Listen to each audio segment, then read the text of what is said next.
ونشهد أن لا إله إلا الله ونشهد أن محمدا عبده ورسوله.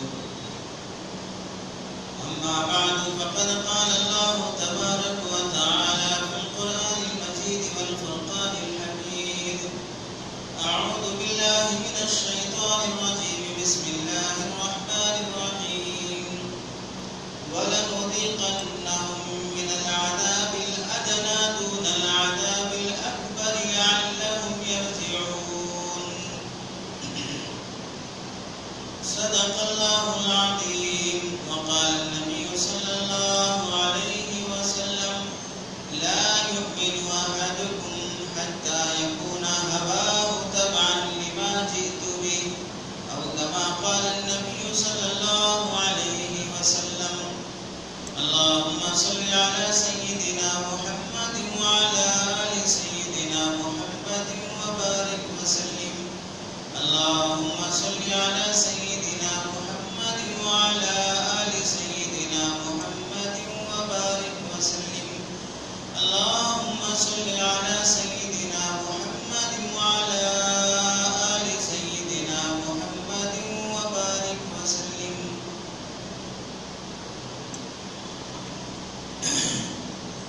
میرے محترم عزیزوں، بزرگوں اور دوستوں، قرآن مجید کی آیت اور ایک حدیث آپ حضرات کے سامنے پڑھی گئی ہے۔ آیت اور حدیث کی روشنی میں جو بات آپ حضرات کے سامنے عرض کرنی ہے وہ ہے ملک کے موجودہ حالات میں سے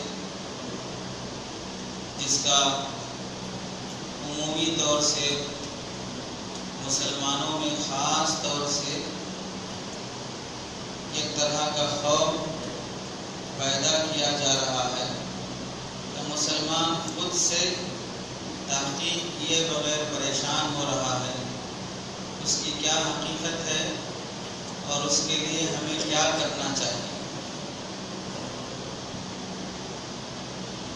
جس کے متعلق گزشتہ جمعہ میں آپ حضرات کے سامنے عرض کیا گیا کہ NRC کی حقیقت کیا ہے۔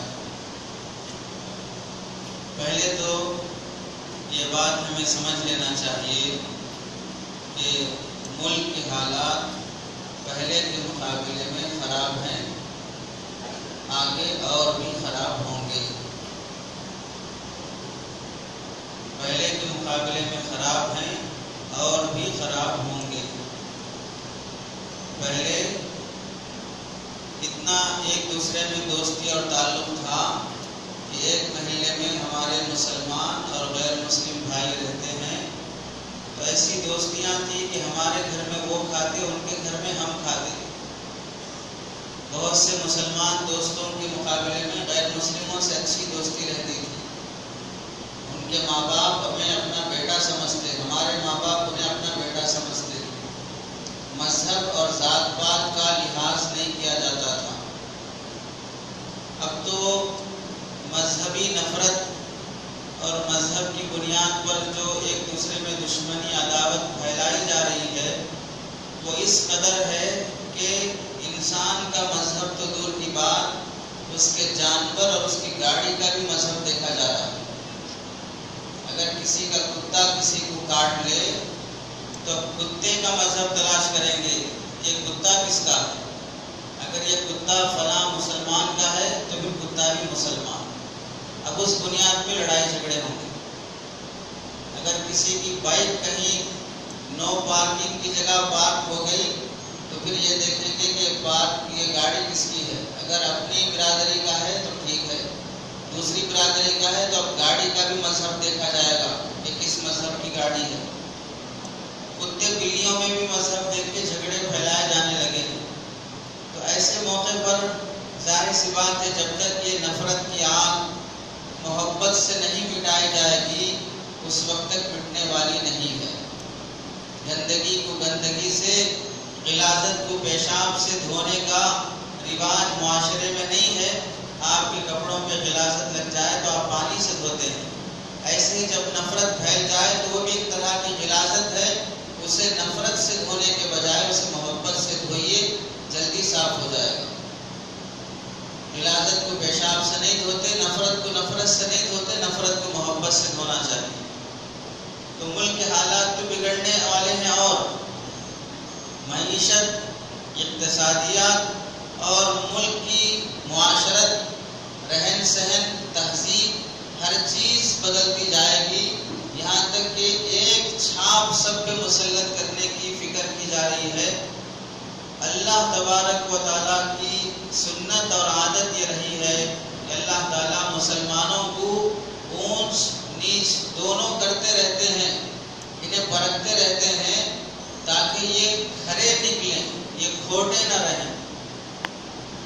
اس کی مثال ایسی ہے سمجھنے کے لیے کہ جو لڑکا لڑکیوں میں پل کے بڑا ہوتا ہے، اس کی بہنیں زیادہ ہیں، اس کے رشتہ دار میں، اس کے گھریلو ماحول میں لڑکوں سے اسے واسطہ نہیں پڑا، کھیلنا کودنا، کھانا اٹھنا بیٹھنا سونا سب اس کا بچپن سے لڑکیوں کے ماحول میں پلا پڑا ہے، تو اس میں نخرے زیادہ ہوں گے، ہمت زیادہ نہیں ہوگی۔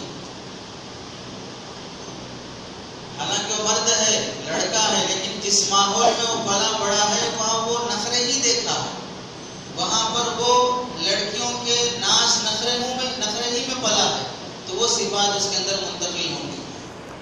اور جو لڑکا لڑنے مارنے کھیلنے کودنے اچھلنے کودنے کے ماحول میں پلا بڑا ہے، اس کی کیفیت اور اس کا مزاج الگ ہوتا ہے۔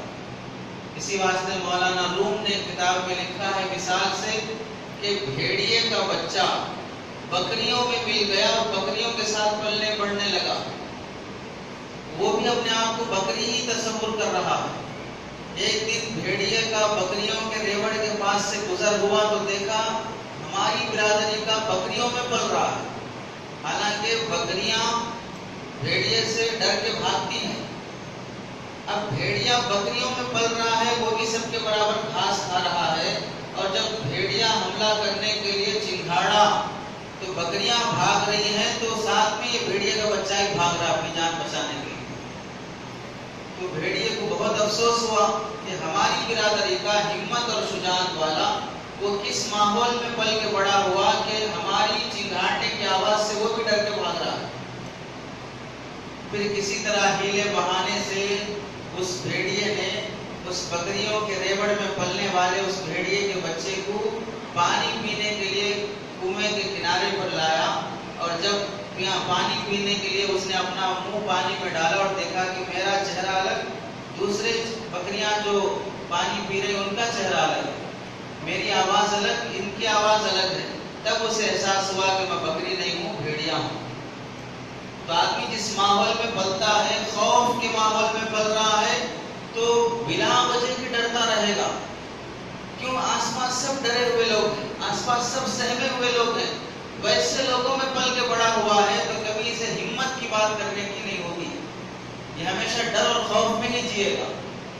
تو اس واسطے یاد رکھو، حالات بدلیں گے اور بگڑیں گے، اللہ تبارک و تعالیٰ امت مسلمہ کو اتھل پتھل کرتے رہتے ہیں تاکہ یہ گھرے نکلیں اور یہ اپنے ایمان پہ ثابت قدم نکلیں۔ ایسے سافٹ بنا کے نہیں لے جانا چاہ رہے ہیں آپ کو کہ آپ منہ میں ڈالتے ہی نکل جائیں، بس چبانے کی ضرورت ہی نہ پڑے۔ ایسے سافٹ مسلمان اللہ کو نہیں چاہیے۔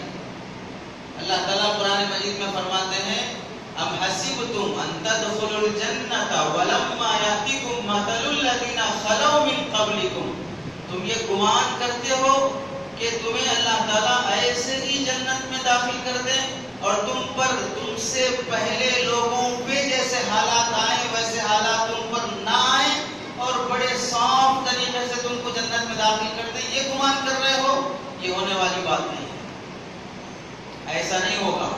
اللہ حالات لائیں گے اور ایسے حالات لائیں گے جیسے پچھلے انبیاء اور پچھلے قوموں پر اللہ تعالیٰ حالات لائے تھے، ایسے مشکل حالات، ایسے خطرناک حالات کہ ان حالات سے تنگ آ کر پریشان ہو کر اس دور کے نبی اور صحابہ پکار اٹھے متی نصر اللہ، اللہ آپ کی مدد کب آئے گی؟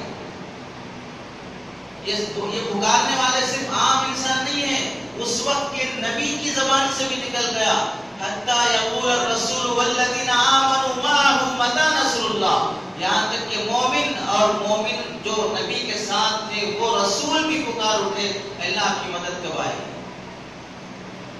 الا ان نصر اللہ قریب، سنو اللہ کی مدد آنے والی ہے، اللہ کی مدد آنے والی ہے، قریب ہے۔ شرط کیا ہے؟ تم اپنے آپ کو بدلو۔ ظہر الفساد فی البر والبحر بما کسبت ایدی الناس، زمین میں، دھرتی میں اور پھر سمندر میں، خشکی میں اور یہاں بر میں اور بحر میں، تری میں، جہاں بھی حالات کا بگاڑ ہوا اس کا واحد سبب مسلمان ہے۔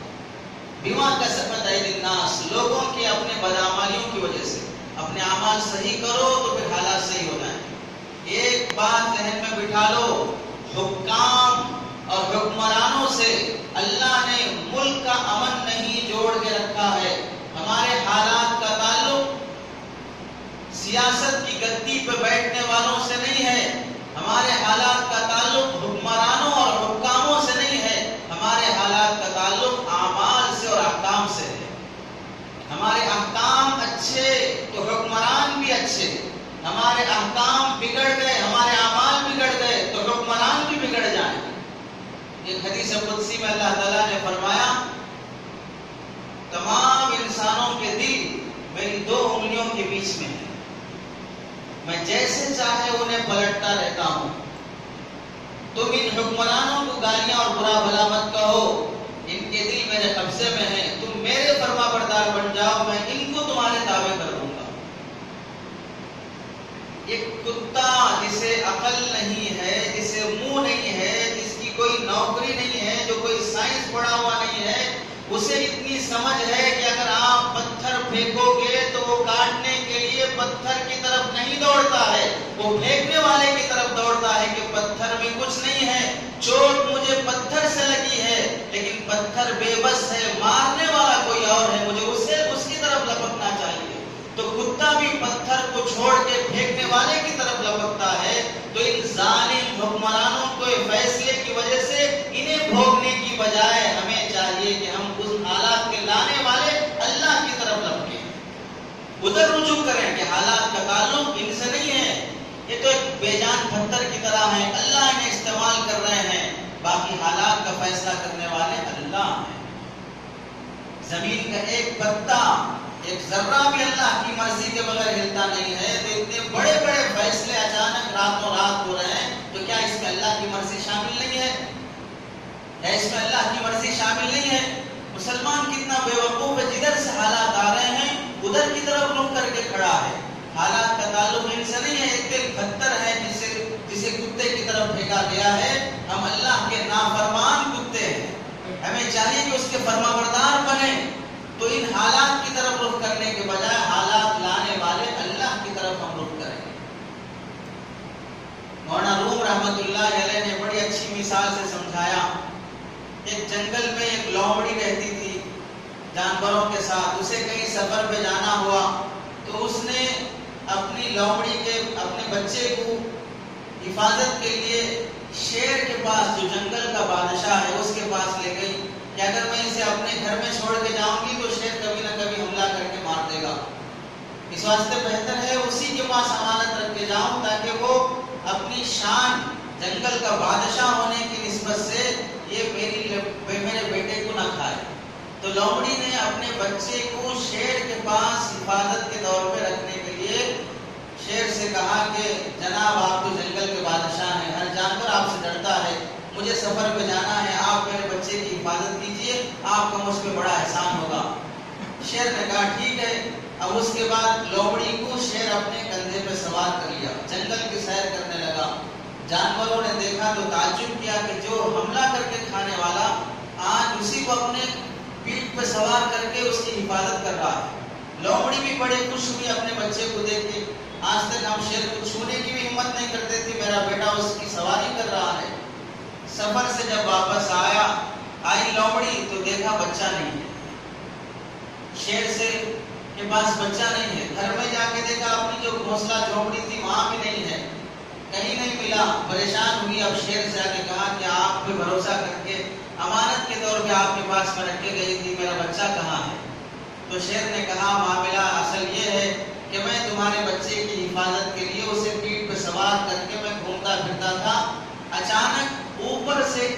آئی اور تمہارے بچے کو لے کے اڑ گئی، اور میں پر نہیں رکھتا ہوں کہ اڑ کے تمہارے بچے کو بچا سکوں، میں بے بس دیکھتا رہ گیا، میں کچھ نہیں کر سکا، اس واسطے میں معذور ہوں۔ تو اس لومڑی نے کہا افسوس ہے آپ پر، آپ بادشاہ ہو کے ایسا عذر بیان کرتے ہیں، میں آپ پہ بھروسہ کر کے جنگل کے بادشاہ ہیں سمجھ کے آپ کے پاس میں حفاظت کے لیے چھوڑ کے گئی اور آپ میرے بچے کی حفاظت نہیں کر سکے۔ تو شیر نے کہا کہ بہن دیکھو، سمجھو میری بات، یہ معاملہ زمین کا نہیں ہے، یہ معاملہ اوپر کا ہے۔ زمین سے کوئی آتا حملہ کر کے تمہارے بچے کو لوٹنے ہڑپنے تو میں اسے مار کے دھاڑ کے بچا لیتا، لیکن یہ معاملہ اوپر کا ہے، اور میں اوپر کے معاملے کی خاطر زمینی حفاظت کی تدابیر نہیں کر سکتا، بچا نہیں سکتا، اوپر کا معاملہ میرے بس میں نہیں ہے۔ ایسے ہی بزرگوں سمجھو، حالات کے فیصلے اوپر سے ہوتے ہیں، اوپر کے معاملے گدی پہ بیٹھے ہوئے لوگوں کے بس میں نہیں ہے۔ اوپر کے معاملے گدی پہ بیٹھے ہوئے لوگوں کے بس میں نہیں، وہ خواہ اپنے کو جنگل کا بادشاہ کہتے ہو، ہندوستان کا بادشاہ کہتے ہو، 56 انچ کا سینہ ہونے کا دعویٰ کرتے ہو، پھر بھی ان کے حالات میں، ان کے ہاتھ میں حالات نہیں ہے، حالات کا تعلق اللہ کے قبضے میں اوپر سے جڑا ہوا ہے۔ اس واسطے ان لومڑیوں اور ان گیدڑوں اور ان بچھوؤں اور سانپوں کے پیچھے پڑنے کے بجائے ہمیں چاہیے کہ حالات جدھر سے آ رہے ہیں ادھر اپنا رخ کریں، حالات جدھر سے آ رہے ہیں ادھر اپنا رخ کریں۔ حضرت موسیٰ علیہ السلام سے کسی نے پوچھا، وقت کے کسی سائنسدان اور عقل مند نے، کہ بتاؤ کہ اگر اللہ تیر چلانا شروع کریں، مصیبتیں، بیماریاں، پریشانیوں کو حالات بنا کر اس کا ایک تیر بنا دیں، اور وہ تیر کا نشانہ مخلوق کی طرف، پبلک کی طرف کریں، اور تیر چلانے والے اللہ ہیں، اور تیر حالات، حادثات، بیماریاں ہیں، نشانہ پبلک ہے، مخلوق ہے، ایسے موقع پر بچنے کے لیے پبلک کہاں جائے گی؟ تو حضرت موسیٰ علیہ السلام نے جواب دیا کہ بچنے کا آسان طریقہ یہ ہے کہ تیر چلانے والے کے پاس چلے جائیں۔ بچنے کا آسان طریقہ یہ ہے کہ تیر چلانے والے کے پاس چلی جائے۔ تیر چلانے والا ایسے رکھ کے تیر چلاتا ہے تو سامنے اگر آؤ گے تو مارے جاؤ گے، قریب اگر آ جاؤ گے تو بچ جاؤ گے۔ ایسے اللہ حالات کا تیر لوگوں کی طرف موڑ کے رکھے ہیں، اور یہ لوگ نشانے پہ ہیں، تو ہمیں بچنا ہے تو اللہ کے پاس چلے جائیں، اس کے احکامات کے قریب ہو جائیں، اس کے فرمانبرداری کے قریب ہو جائیں، اس کی رحمت کے سائے میں آ جائیں، تو پھر اللہ تعالیٰ کے ان حالات اور مصیبتوں سے انسان بچ سکتا ہے۔ جتنا یہ مسجد سے دور رہے گا، جتنا یہ دینی تعلیمات سے دور رہے گا، اتنا یہ برباد ہوتے جائے گا۔ کس میں آگے ہے مسلمان؟ کس چیز میں آگے؟ دین میں آگے ہے، دنیا میں آگے ہے، ایجوکیٹڈ، پڑھا لکھا ہے، کیا ہے یہ؟ فالتو وقت گزارنے کے لیے، فضول خرچی کے لیے، ٹائم ویسٹ کرنے کے لیے گھنٹوں اس کے پاس ہے۔ کتنے نوجوان اور کتنے مسلمان ایسے ہیں جن کے 24 گھنٹوں میں سے کئی گھنٹے صرف موبائل پہ گزر جاتے ہیں، ویڈیو گیم کھیلنے پہ گزر جاتے ہیں، فٹ پاتھ پہ، چبوتروں پہ، ہوٹلوں کے پاس چائے پینے کے بہانے، اخبار پڑھنے کے بہانے گھنٹوں ان کے ٹائم ویسٹ ہو جاتے ہیں۔ رات دیر گئے تک، 2 بجے تک، 1 بجے تک یہ چائے پینے کے لیے، مسالہ دوشا کھانے کے لیے، فلاں کے لیے گھر سے باہر نکل رہا ہے۔ کتے کے برابر بھی اس کے اندر عقل اور سمجھ نہیں ہے۔ مغرب کے بعد گلی کا کتا بھی گھومتے پھرتے نظر نہیں آتا ہے، رات ہوتے ہوتے 9-10 بجے گلی کا کتا بھی پڑھ کے سو جاتا ہے، اور اس کی اتنی عقل نہیں ہے کہ رات کے 2 بجے تک آوارہ کتا بن کے گلیوں میں گھوم رہا ہے۔ رات میں دیر تک جاگنے کی خباثت اور صبح دیر تک پڑے رہنے کی خباثت، یہ تو جانوروں میں بھی نہیں ہے۔ اللہ کا بنایا ہوا نظام، وَجَعَلْنَا اللَّيْلَ لِبَاسًا وَجَعَلْنَا النَّهَارَ مَعَاشًا، رات ہم نے آرام کے لیے بنایا، دن ہم نے محنت اور کمانے کے لیے بنایا۔ اب کیا کر رہے ہیں؟ فالتو ٹائم گزار رہے ہیں، وقت بیکار ضائع کر رہے ہیں۔ پیسے، دولت جو قوم کی ترقی کے لیے لگنا چاہیے تھے، لاکھوں روپے، شاید ایک فنکشن ہال کا کرایہ 5-5 لاکھ روپے، 3 گھنٹے تمہیں یوز کرنا ہے، 2 وقت، 1 وقت کے کھانے کے لیے تم صرف کرایہ، کرنٹ بل الگ، اور اس کی AC کا الگ، اور پھر وہاں ویٹر کا الگ، پھر ہوٹل کا الگ، یہ سب الگ، صرف کرایہ 4-4، 5-5 لاکھ روپے دیتے ہوئے شرم نہیں آتی ہے؟ 4-4، 5-5 لاکھ روپے میں کتنی غریب بچیوں کی شادیاں ہو جاتی ہیں، کتنی مسلمان مائیں چھوٹے چھوٹے بچوں کو لے کر وہ بچے کو پڑھانے کے لیے اسکول فیس نہیں ہے اس کے پاس، وہ اسکول کی فیس بھی مانگنے کے لیے کھڑی ہے، اس کے شوہر کے علاج کے خاطر پیسے نہیں، وہ بھی مانگنے کے لیے کھڑی ہے۔ رات کے 11 بجے مسلمان عورت برقع پہن کے رات کے 1 بجے گولی لانے کے لیے نکلا، تو 1 بجے میڈیکل شاپ کے پاس مسلمان عورت بھیک مانگ رہی ہے۔ رات کی اس تنہائی میں کسی ہوس پرست کی نگاہ پڑے گی تو اس کی عزت کا کیا ہوگا؟ کس نے اسے مجبور کیا ہے کہ رات کے 1-2 بجے وہ بھیک مانگتی ہوئی سڑکوں پہ گھومے؟ وہ بچا سکتی ہے اپنی عزت؟ کوئی لٹیرا اس پہ ہاتھ ڈالے تو کیا وہ اپنی جان اور اپنی عزت بچا سکتی ہے؟ کیوں مجبور ہوئی رات کے 2 بجے وہ بھیک مانگنے پر؟ کیونکہ مسلمانوں نے زکوٰۃ کا صحیح استعمال نہیں کیا، اپنی حلال کمائی کو اپنے قوم کے غریبوں میں ان کی پروری اور ان کی خاطر خرچ کرنے کا مزاج نہیں بنا۔ لاکھوں روپے کماؤ، کروڑوں روپے کماؤ، لیکن خرچ کریں گے اپنے اوپر، پڑوسی پہ کچھ نہیں، رشتہ داروں پہ کچھ نہیں، محلے کے غریبوں پہ کچھ نہیں، سب اپنے پہ خرچ کریں گے۔ یہ خباثت جو مسلمانوں میں عام ہوتی جا رہی، مطلب پرست بنتا جا رہا ہے، ہمدردی ختم ہوتی جا رہی ہے، سامنے والے کے دکھ درد کا کوئی لحاظ نہیں ہے۔ جب قوم ایسی ہو جاتی ہے تو پھر سب یاد رکھ لو، اس قوم کا برباد ہونا طے ہے، اس قوم کا برباد ہونا طے ہے۔ جب بھی دنیا میں جنگ بدر کے 313 صحابہ کی صفات والے دنیا کے کسی بھی علاقے میں پیدا ہو جائیں، اللہ کا وعدہ ہے کہ پوری دنیا میں اسلام کو غالب کر کے رہیں گے، تم ذلیل نہیں ہوگے۔ پھر شرط یہ ہے کہ بدر کے 313 صحابہ کے جو صفات تھے وہ صفات تمہارے اندر ہونے چاہیے۔ اور آج لاکھوں کی تعداد میں ہے مسلمان، لیکن سب صفات سے خالی ہیں، سب صفات سے خالی ہیں۔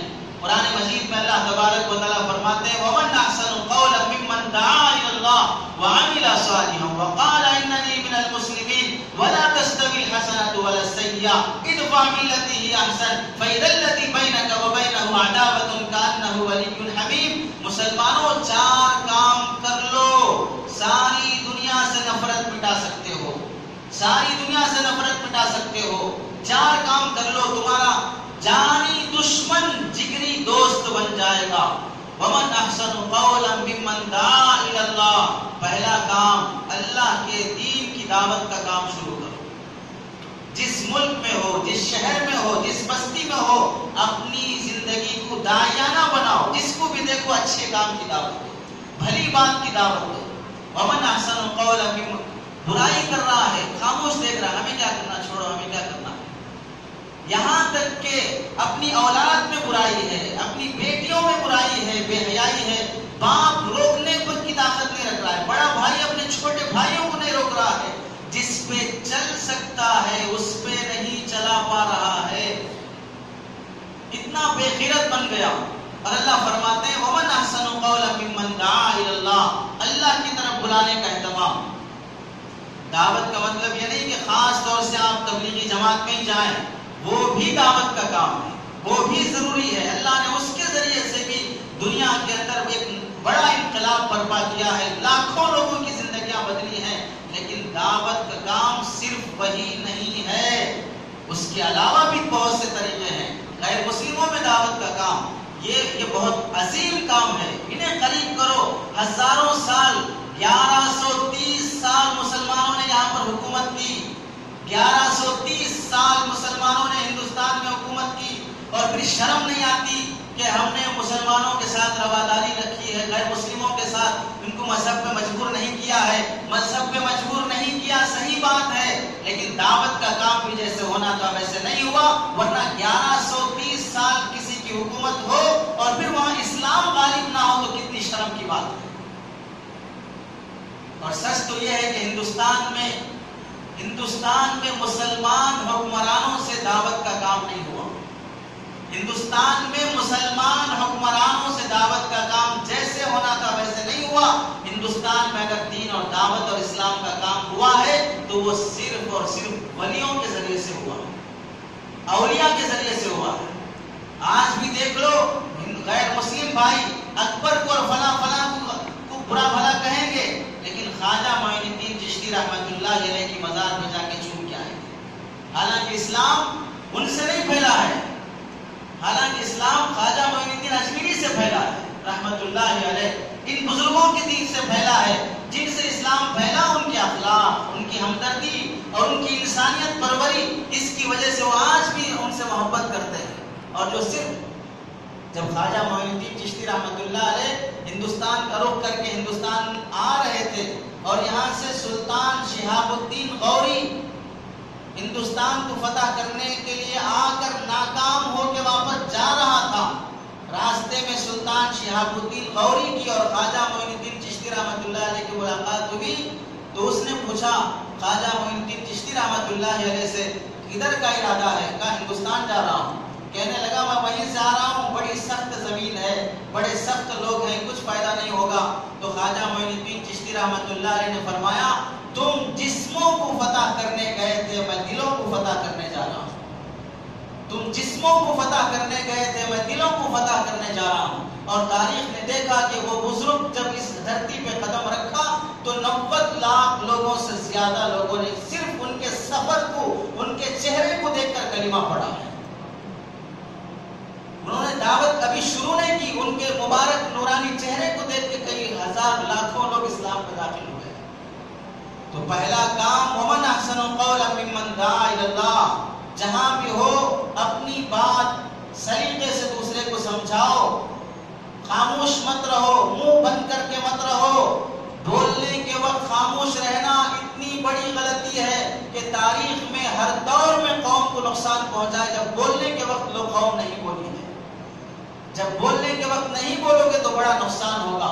کسی شاعر نے کہا میں زندہ اسی لیے ہوں کہ میں بولتا ہوں، میں زندہ اسی لیے ہوں کہ میں بولتا ہوں، ورنہ دنیا کسی گونگے کی تاریخ نہیں لکھتی ہے، دنیا کسی گونگے کی تاریخ نہیں لکھتی ہے۔ کسی گونگے کو جانتے جو بہت بڑا سائنسدان بنا ہو، بہت بڑا مورخ بنا ہو، بہت بڑا ڈاکٹر بنا ہو، کسی گونگے کا نام آپ بتا دیں، گونگے کو دنیا نہیں جانتی ہے۔ اگر آپ اپنے کو پہچان کرانا چاہتے ہیں تو بولنا سیکھو۔ تو پہلا کام ومن احسن قولا ممن دعا الی اللہ، دوسرا کام وعمل صالحا، دوسرا کام جس چیز کی تم دعوت دیتے ہو وہ دعوت پہلے اپنی زندگی میں لا کے دکھاؤ، عمل سے دکھاؤ۔ نماز کی دعوت تو نمازی بن کے دکھاؤ، روزے کی دعوت روزے دار بن کے دکھاؤ، با اخلاق بننے کی دعوت تو اخلاق مند بن کے دکھاؤ، حلال روزی کھانے کی ترغیب اور دعوت تو حلال روزی کے پابند بن کے دکھاؤ۔ غصہ ختم کر کے نرمی اور تواضع کی دعوت دے رہے ہو تو متواضع بن کے دکھاؤ۔ جیسے تم اپنی قوم کو دیکھنا چاہتے ہو، بچوں میں تم حیا دیکھنا چاہتے ہو تو باحیا تم بن کے دکھاؤ۔ بچوں کو اس کی زبان سے تم سچائی سننا چاہتے ہو تو ماں باپ تم سچے بن کے دکھاؤ۔ اس واسطے کی دنیا کا رواج ہے جیسا درخت ویسے پھل، ٹینکی میں جیسا پانی، نل سے ویسا ہی پانی نکلتا ہے۔ تم جیسے رہو گے تمہارا پریوار ویسے رہے گا۔ تم اگر بااخلاق ہو، تم اگر خیانت سے خالی ہو، تمہارے اندر امانت ہے، تمہارے اندر وعدہ ہے، تمہارے اندر نرمی ہے، ہمدردی اور انسانیت ہے، تو تمہاری اولاد میں منتقل ہوگی۔ عمل سے تم مسلمان ہونا دکھاؤ۔ اور تیسری چیز وقال اننی من المسلمین، تیسری چیز یہ ہے دنیا کو پتا چلے تمہارے کردار سے کہ یہ مسلمان ہے۔ یہ بہت اہم پیغام ہے جو اللہ فرما رہے ہیں، دنیا کو پتا چلے تمہارے کردار سے کہ تم مسلمان ہو۔ یہ نہیں کہ میں مسلمان ہوں، میرا ووٹر آئی ڈی میں نام مسلمان ہے، میں مسلمان کے گھر میں پیدا ہوا ہوں، میں مسجد کو پابندی سے جاتا ہوں، میرے چہرے پہ داڑھی ہے، کرتا پائجامہ ہے، پگڑی ہے، فلاں ہے۔ یہ نہیں چاہیے۔ تمہاری زبان سے تمہارا مسلمان ہونا نہیں، تمہارے کردار سے تمہارا مسلمان ہونا دکھائی دے۔ تم تاجر بن کے کھڑے ہو، تمہاری تجارت سے پتا چلے کہ مسلمان کی دکان ہے، یہاں امانت داری ہوتی ہے، یہاں لڑائی جھگڑے اور جھڑپیں نہیں ہوتی ہیں، یہاں دھوکہ نہیں ہوتا ہے۔ تم اگر آفس میں ہو، تمہارے ٹائم پہ آنا، ٹائم سے جانا، ورک اپنا کام پورا کر کے دکھانا، اس سے آفس کے اونر اور باس کو پتا چلے کہ مسلمان ہے، اپنا کام وعدے کے مطابق پوری ذمہ داری سے نبھاتا ہے۔ تم جہاں ہو، اونر ہو کے نوکر ہو، مالک ہو کے غلام ہو، وہاں تم اپنا مسلمان ہونا دکھاؤ۔ اللہ فرماتے پھر دیکھو تمہارے دشمن کیسے دوست بنتے ہیں۔ غلام صوفی صاحب رحمت اللہ علیہ مثال سے سمجھاتے تھے، تم نے نیم کی لکڑی دیکھی، نیم کا درخت اس کا ہر جز بولتا ہے کہ میں نیم ہوں. نیم کا پتا اگر کسی کو دکھا کے پوچھو کس کا پتا ہے، ہر کوئی بولے گا نیم کا پتا ہے. نیم کے پنڈو دکھا کے پوچھو بولے گا نیم کے ہیں. نیم کے پھول دکھا کے پوچھو بتا دے گا نیم کے ہیں. اور اگر نیم کا چھلکا نکال کے دیکھو تو دوسرے درخت اور اس کے درخت کے چھلکے میں بھی فرق رہے گا، بتا دے گا کہ نیم کا ہے. یہاں تک کہ اگر پورے درخت کو ہٹا کے نیم کا ایک ڈنڈا لا کے دے دیں گے اور وہ ڈنڈا جس میں نہ پھول ہے پتے ہیں کچھ نہیں ہے، وہ بھی آدمی سونگھ کے بتا دے گا کہ نیم کا ہے. اور اگر سوکھ گیا ہے اس سے خوشبو بھی نہیں آ رہی ہے تو پھر تھوڑا سا چبا کے اس کا کسیلا پن دیکھ کے بتا دے گا کہ یہ نیم کا ہے. جیسے نیم اپنا سراپا نیم ہونا بتاتا ہے، مسلمان اپنا سراپا مسلمان ہونا بتاتا ہے. تمہارے چہرے سے مسلمان ہونا، تمہاری تجارت سے مسلمان ہونا، تمہاری شادی بیاہ سے مسلمان ہونا، تمہارے بچوں کی تربیت سے مسلمان ہونا، تمہاری معاشرت سے بیوی کے ساتھ سلوک، پڑوسیوں کے ساتھ حسن اخلاق، تمہارے رہن سہن سے پتہ چلے کہ تم مسلمان ہو. اللہ فرماتے ہیں وقال اننی من المسلمین. آج کتنے مسلمان ہیں جو اپنے عمل سے اپنا مسلمان ہونا دکھا رہے ہیں. پتہ چل جائے گا کہ مسلمانوں کا ہے. جہاں دیکھے وہاں کچرا پڑا ہے، کوئی صاف صفائی نہیں ہے. جہاں دیکھے وہاں بنڈیاں لگی ہوئی ہیں، کوئی راستے کا حق ادا کرنا نہیں ہے. جھگڑے چل رہے ہیں، رات دیر تک جاگ رہے ہیں. آرام سے سمجھ جائے گا کہ ہاں یہ مسلمانوں میں کیا. جہاں ہوٹلیں زیادہ ہوتے ہیں، جہاں پر چائے کے دھندے زیادہ ہوتے ہیں، جہاں پر بنڈیاں زیادہ ہوتے ہیں، جہاں پر کوئی رول فالو نہیں کیے جاتے ہیں، اس سے پتہ چل جائے گا کہ مسلمانوں کا محلہ. دکان پہ چلے جاؤ، خواہ چہرے مہرے سے پتہ نہ چلے لیکن گفتگو کے انداز سے پتہ چل جائے گا کہ مسلمان لگ رہا ہے. کیوں آتے ہی بولے گا 300 روپے کی چیز کا ریٹ لگا کے بولے گا 1200 روپے، اور آپ کو میں 700 روپے میں دے دوں گا، آپ کو میں 700 روپے میں دے دوں گا. پوری اولڈ سٹی کا چکر لگا لو، کوئی امانت دار مل جائے گا الا ماشاءاللہ. 300 روپے کی چیز 100 روپے کی چیز کو 1000 روپے بولیں گے، وہاں سے گھٹاتے پھر بھی دھوکے میں رکھیں. بھائی کسی غیر مسلم کی دکان پہ جاؤ، خوجہ کی دکان پہ جاؤ، اس کے بنداز سے پتا چل جاتا ہے کہ وہ زیادہ دھوکے باز نہیں ہے. 300 کی چیز کو 400 بولے گا، 1200 نہیں بولے گا. اور وہ منت سماجت کرتا نہیں پھرے گا، آؤ صاحب لے لو صاحب فلاں صاحب، صاحب لینا ہو لو، نہیں لینا ہو آپ کی مرضی. میرا یہی دھندے کا طریقہ ہے. یہ چاپلوسی والی حرکتیں نہیں کرے گا. ایک وقت وہ تھا کہ مسلمانوں کی تجارت سے اسلام پھیلا تھا، اور آج وہ وقت ہمیں دیکھنا پڑ رہا ہے کہ ان کی تجارت سے اسلام بدنام ہو رہا ہے. ان کی تجارت سے اسلام بدنام ہو رہا ہے. آپ دیکھ لو مسجدوں میں غیر مسلم زیادہ آتے ہیں یا مارکیٹ میں زیادہ آتے ہیں؟ غیر مسلم مسجدوں میں زیادہ آتے ہیں یا مارکیٹ میں زیادہ آتے ہیں؟ غیر مسلموں کا واسطہ تم سے زیادہ پڑتا ہے یا ان مولویوں سے زیادہ پڑتا ہے؟ کس سے واسطہ پڑ رہا ہے؟ تم سے زیادہ واسطہ پڑتا ہے، چونکہ مارکیٹ میں تم ہو، آفس میں تم ہو، اور یہ مولوی تو اللہ ماشاءاللہ مسجد اور مدرسے کے علاوہ کوئی اور جاتا نہیں ہے، تو تم سے زیادہ واسطہ پڑتا ہے. اگر تم اپنی مارکیٹ میں مسلمان بن کے رہتے، تم اپنی آفس میں اور اپنی کمپنی میں مسلمان بن کے رہتے، تو پھر ان علماء کو اور اسلام کو بدنام ہونا نہ پڑتا. تم نے اپنے کردار سے اسلام کو بدنام کیا، اور پھر ادھر تہمت اور الزام لگاتے ہیں اسلام پر اور علماء پر، مدارس پر. اللہ فرماتے ہو قال اننی من المسلمین، عمل سے دکھا دے کہ میں مسلمان ہوں. قبلہ نما موبائل میں بھی آتا ہے، قبلہ چیک کرنے کا تھرمامیٹر رکھ کے قبلہ دیکھتے ہیں کدھر قبلہ ہے. مسجد میں رکھ کے دیکھو تو بھی بتائے گا قبلہ ادھر ہے. باہر سڑک پہ رکھ کے دیکھو تو بھی بتائے گا قبلہ ادھر ہے. جنگل میں رکھ کے دیکھو تو بھی بتائے گا قبلہ ادھر ہے. مسلمان رکھ کے دیکھے تو بھی بتائے گا قبلہ ادھر ہے. غیر مسلم رکھ کے دیکھے، بچہ رکھے، بوڑھا رکھے، عورت رکھے، مرد رکھے، کوئی بھی رکھے، وہ میٹر بتا دے گا قبلہ ادھر ہے. ایسے ہی مسلمانوں تم قبلہ نما کی طرح ہو، مسجد میں ہو تو بھی بتا دو کہ ہمارا قبلہ اللہ رسول ہے، میں مسلمان ہوں. باہر ہو تو بھی دکھا دو ہمارا قبلہ ادھر ہے، ہم مسلمان ہیں، اللہ کے رسول اور نبی کے غلام ہیں.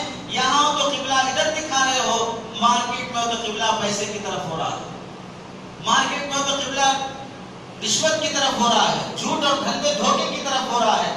تو یہاں قبلہ الگ ہے، وہاں قبلہ الگ ہے. تو مسلمان جہاں بھی رہے مسلمان بن کے دکھائے.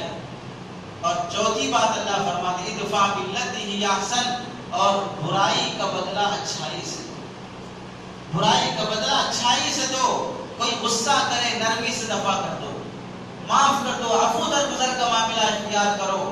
کہ کیسی انسانیت، تھوڑی سی ٹکر ابھی لگی نہیں ہے، ابھی لگنے کو ہے، ایسا جھگڑا پڑا وہی 2 منٹ کے اندر قتل ہو گیا. 2 منٹ کے اندر قتل ہو گیا.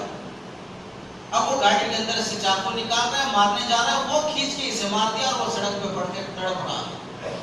گاڑی کو ایک دھکا بھی نہیں لگا ہے، ابھی لگنے کو اسی پہ جھگڑے شروع ہو رہے ہیں. اچھائی کا، برائی کا بدلہ اچھائی سے دو. گندگی کو گندگی سے نہیں، اچھائی سے صاف کرو. تو اللہ فرماتے ہیں ادفع باللتی ہی احسن فاذا الذی بینک وبینہ عداوۃ کانہ ولی حمیم. تو پھر جو جانی دشمن ہے وہ تمہارا جگری دوست بن جائے گا. یہ 4 کام کی ضرورت ہے.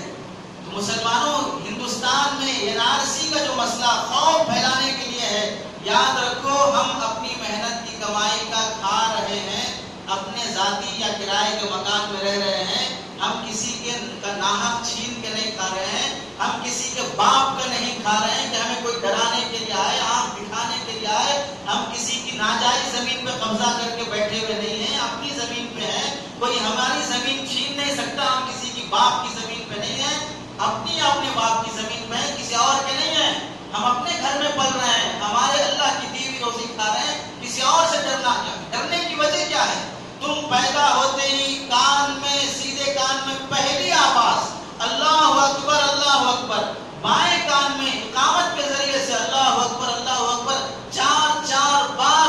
جب کہ تم آواز کو سن نہیں سکتے، سمجھ نہیں سکتے، اس کا معنی تمہیں نہیں معلوم، آتے ہی دنیا میں بتا دیا گیا اللہ بڑا ہے.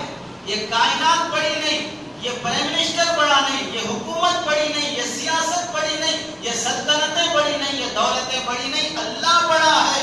خوف اگر کسی کا ہو، ڈر اگر کسی کا، تو اللہ کا ہونا چاہیے. اور روزانہ 5 مرتبہ مؤذن مائک کے ذریعے سے تمہیں وہ کلمات جو بچپن میں کہے گئے تھے 5 مرتبہ تمہیں یاد دلاتا ہے. بھول تو نہیں گئے کہ بڑا اللہ ہے. دنیا کو بڑا مت سمجھو، سلطنتوں کو بڑا مت سمجھو. بار بار روزانہ 5 مرتبہ یاد دلاتا ہے. پھر بھی ڈرنا کیسی بزدلی کی بات ہے. ماں کا دودھ ہی پیے ہو یا ڈبے کا پی کے بڑے ہوئے ہو، ماں کا دودھ پیے تو کس بات سے ڈرنا ہے؟ اللہ ہمارا بڑا، جس رب پر ہم ایمان رکھتے ہیں وہ اللہ مٹی کا بنا ہوا نہیں ہے، پیتل کا بنا ہوا نہیں ہے، وہ کوئی درخت نہیں ہے، وہ نعوذ باللہ کوئی گائے بیل سانپ نہیں ہے. وہ ساری قدرت کا اور ساری کائنات کا بنانے والا ہے. اس کو اپنا رب مان کر پھر ڈر رہا ہے تو کیسی بزدلی کی بات ہے. اگر ڈر رہا ہے تو ایسے مسلمان کو مر جانا ہی بہتر ہے. اس کے جینے سے مر جانا ہی بہتر ہے. جسے اللہ پر ایمان ہو، اس سے امیدیں ہوں، وہ اس سے چھوڑ کر اتخشونہم واللہ احق ان تخشا. اللہ فرماتے تم ان سے ڈرتے ہو، اللہ زیادہ اس بات کے حقدار ہے کہ تم اللہ سے ڈرو. کائنات سے کیا ڈرنا؟ تو اس واسطے یاد رکھو اللہ کی ذات بے نیاز ہے. اللہ سے ڈرا جائے گا. طاقتیں، سلطنتیں، قدرتیں، جبرائیل، میکائیل، اسرافیل، جنت، جہنم، عذاب سب اس کے پاس ہے. دنیا کی کسی سلطنت کے پاس کچھ نہیں ہے. وہ اس کی مرضی جب جس کو چاہے گدی پہ بٹھاتا ہے. آپ بھی تو ایسے ہی ہیں، آپ بھی تو ایسے ہی ہیں کہ آپ مثال کے طور پہ چپل کی شو روم چلا رہے ہیں، کروڑوں کا آپ کا بزنس ہے، اور آپ کا بیٹا 1 نمبر کا آوارہ ہے، فالتو ہے، بیکار ہے. وہ اگر کیش پہ بیٹھنے کے لیے آئے گا، پیسے گننے کی جگہ بیٹھنے کے لیے آئے گا، تو آپ کیا کریں گے؟ بڑے پیار سے اسے بٹھائیں گے. پیسہ لینے گننے کے لیے آوارہ بچے کو وہ آئے گا تو کہیں گے چلے جاؤ یہاں سے، کیا چاہیے؟ پیسہ چاہیے، لے لو، نکل جاؤ یہاں سے. آپ ہزاروں روپے پیسہ پوچھے دے دو گے اور بھگا دو گے. لیکن دکان پہ کیش کی جگہ پر نوکر کو پیسے تنخواہ دے کے بٹھائے، بیٹے کو کیش کی جگہ آنے بھی نہیں دے رہے ہیں، اور ایک نوکر کو، پرائے کو پیسہ دے کر کیش کی جگہ بٹھائے ہیں. اگر کوئی آپ سے پوچھے آپ کو اپنے بیٹے سے محبت نہیں ہے، آپ کا بیٹا نہیں ہے وہ، کیوں اسے دکان میں آنے نہیں دیتے ہیں، کیوں اسے کیش کی جگہ نہیں بٹھاتے ہیں؟ تو آپ کہیں گے کہ مجھے محبت ہے، یہ دکان میں اسی کے لیے چلا رہا ہوں، لیکن میرا بیٹا اس لائق نہیں ہے کہ میں اسے کیش میں بٹھاؤں۔ وہ اپنی دکان برباد کر دے گا، اس کا بھی ناش ہوگا، میرا بھی ناش ہوگا۔ یہ نوکر، یہ غلام، یہ دکان، یہ سب اس کی خاطر میں کر رہا ہوں، لیکن وہ نااہل ہے، اس لیے اسے کیش پہ نہیں بٹھاتا ہوں۔ جس دن مجھے سمجھ میں آ جائے گا کہ اس کے اندر اہلیت پیدا ہو گئی، اس دن میں اسے بٹھا دوں گا، اس دن یہ پوری دکان اسی کی ہے۔ بالکل ایسے ہی جب ایک انسان اپنی دکان کا نقصان برداشت نہیں کرتا، اللہ کی یہ کائنات، اللہ تعالیٰ اس کائنات کو چلانے کے لیے گدی پر ایک نوکر کو چائے کی دکان سے اٹھا کے بٹھا کے اس سے دکان چلائیں گے، کہ آپ سے نہیں چلائیں گے۔ لیکن آپ کے، کیونکہ آپ کے اندر وہ صلاحیت نہیں ہے، آپ کے اندر وہ طاقت نہیں، آپ آوارہ ہیں، فالتو ہیں، بیکار ہیں آپ۔ جس دن اللہ کو معلوم ہوگا کہ آپ کے اندر صلاحیت ہے، آپ توبہ کر لیے ہیں، اپنے اعمال صحیح کر لیے، اس دن سے دکان آپ کی ہو جائے گی، اس دن سے دکان آپ کی ہوگی۔ شرط ہے کہ آپ بدلو، اپنے اخلاق بدلو، اپنی آوارہ گردی بدلو، اپنے فالتو کام چھوڑو، فضول خرچیاں چھوڑو، امانت داری انسانیت پیدا کرو۔ جب تک نافعیت، نفع پہنچانے کی صفت جس کے اندر ہوگی، اللہ اسے باقی رکھے گی۔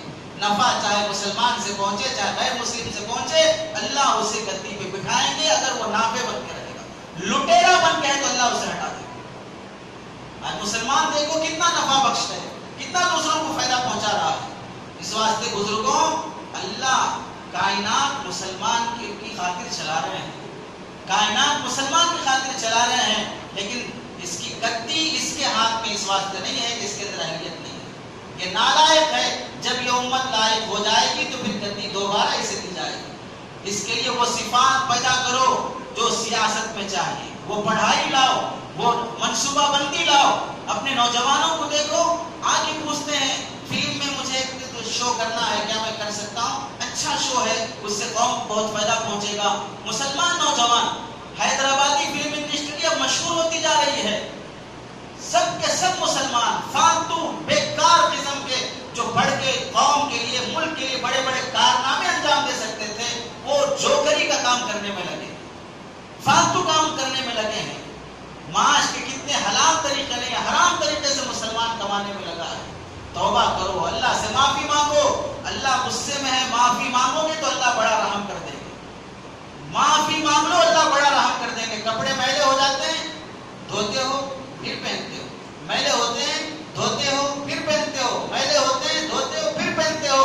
کبھی سوچا ہر بار میلے ہو جاتے ہیں، آج سے نہ دھوؤں گا نہ پہنوں گا، ننگا گھوموں گا؟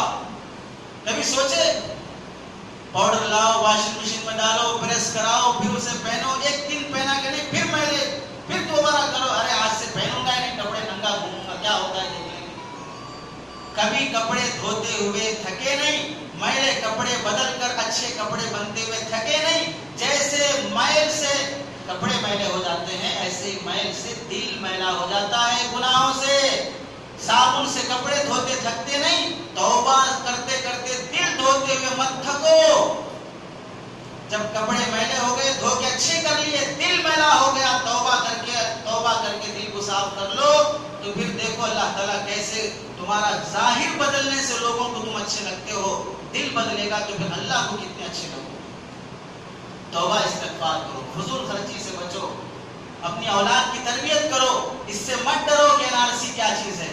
این آر سی کے بارے میں صرف اتنا خلاصے کے طور پہ آخر میں کہہ دیتا ہوں، این آر سی کا مطلب صرف یہ ہے، شہریت آپ کی ہندوستانی شہریت، آپ کی ہندوستانی شہریت، کیا آپ ہندوستان کے ہیں یہ ثابت کرانا۔ اس سے پہلے مسئلہ این پی آر کا ہے، جس کے بارے میں گزشتہ بیان کیا گیا کہ اس پہلا کام تو یہ ہے کہ آپ اپنا ووٹر آئی ڈی صحیح کرا لیں۔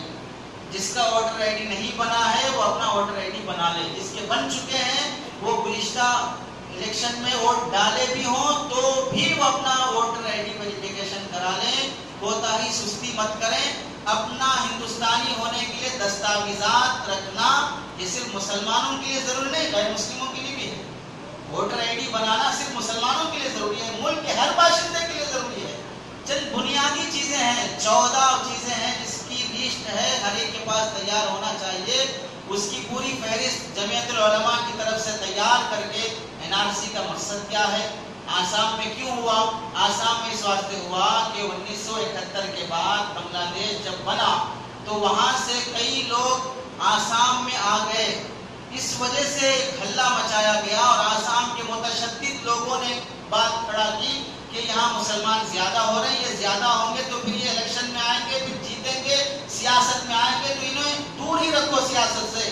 اس واسطے 1985 میں قانون بنایا گیا کہ آسام کے اصل باشندے کون ہیں انہیں رکھا جائے، جو یہاں کے نہیں انہیں نکالا جائے۔ اس کی خاطر یہ NRC کا بنا بس، باقی دوسرے شہروں میں یہ مسئلہ نہیں ہے۔ اگر یہ مسئلہ ہوگا بھی NRC کا پورے ہندوستان میں ہوگا بھی، صرف آسام کے ایک صوبے میں NRC کا قانون کرتے کرتے کرتے 33 سال لگ گئے ہیں، لاکھوں روپے خرچ ہو گئے، کئی غیر مسلم بھی اس دائرے میں آ گئے، جس کی وجہ سے خود وہ لوگ بھی پریشان ہیں۔ NRC کے بارے میں تو مسلمان آسام کی یہ چاہتے ہیں کہ NRC جلدی ہو اور آخری لسٹ نکلے، کیوں؟ اس واسطے کہ ہر مسلمان کو یہ آسام کا نہیں ہے بول کے جو ٹارچر کر رہے ہو، آج فیصلہ ہو جائے گا کہ ہم ہیں کہ نہیں ہیں، اس کے بعد جو نہیں ہے نکالو یہاں سے۔